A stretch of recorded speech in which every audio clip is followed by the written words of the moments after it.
নবী মুহাম্মদ যুদ্ধাবস্থায় মানুষের সম্পত্তি কেড়ে নিত?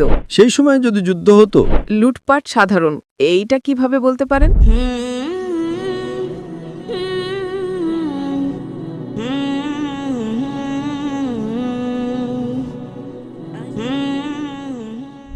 আমার নাম ইনে, আমি একজন কৃষক।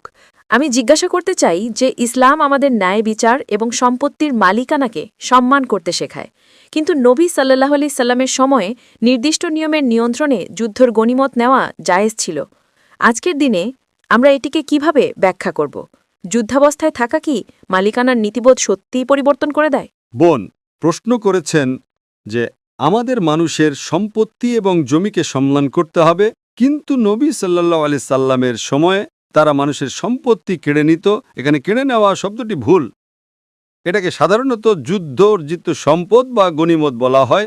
প্রাচীনকালে যুদ্ধলব্ধ সম্পদের নিয়ম ভিন্ন ছিল, এখনকার নিয়ম ভিন্ন। আগে কোনো পাসপোর্ট ছিল না, তাই না? হ্যাঁ, এখন পাসপোর্ট আছে। আছে। আগে নিয়ম ছিল যে যে যুদ্ধে জিতবে সেই সম্পদের মালিক হবে। তখনকার আইন এটাই ছিল। সুতরাং সেই সময়ে যদি যুদ্ধ হতো, যে জিতত সে সম্পদ নিয়ে নিত এবং মালিক হয়ে যেত।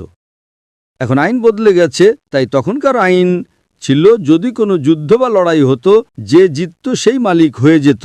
কিন্তু এমনকি নবীর সময়েও তারা খেয়াল রাখতেন যেন সেখানে কিছু নিয়মকানুন ছিল, যা আমি গতকাল আলোচনা করেছি। গতকালের আলোচনায় আমি বলেছিলাম যে কিতাল বা যুদ্ধের ক্ষেত্রেও কিছু নিয়মকানুন আছে।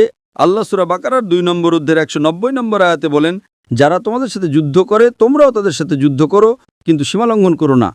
যুদ্ধের সময় আপনি শিশুদের হত্যা করতে পারবেন না, নারীদের হত্যা করতে পারবেন না, যুদ্ধ না করা বৃদ্ধদের হত্যা করতে পারবেন না, মানুষের পশু হত্যা করতে পারবেন না, গাছপালা কাটতে পারবেন না। সুতরাং এর মধ্যে পার্থক্য বুঝতে হবে। আপনি আশ্রম বা উপাসনালয় ভাঙতে পারবেন না। এর মানে হলো তখনকার সময়ে অন্য ধর্মে বা সমাজে এই নিয়মগুলো ছিল না। তারা নারীদের হত্যা করত, তাদের ধরে নিয়ে যেত। ইসলাম নতুন নিয়ম এনেছে। এই যুদ্ধলব্ধ সম্পদ শুধুমাত্র যুদ্ধের সময়ের জন্য প্রযোজ্য।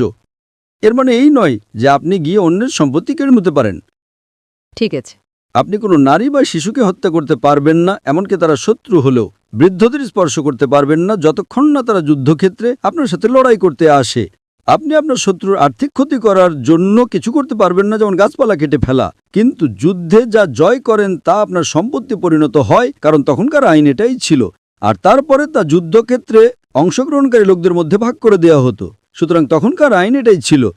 লুটপাট সাধারণ একটা বিষয় ছিল যা ইসলাম কমিয়ে এনেছে। এখনকার আইন ভিন্ন, তখনকার আইন ভিন্ন ছিল, এখনকার আইন ভিন্ন। আজ আমাদের কাছে জাতি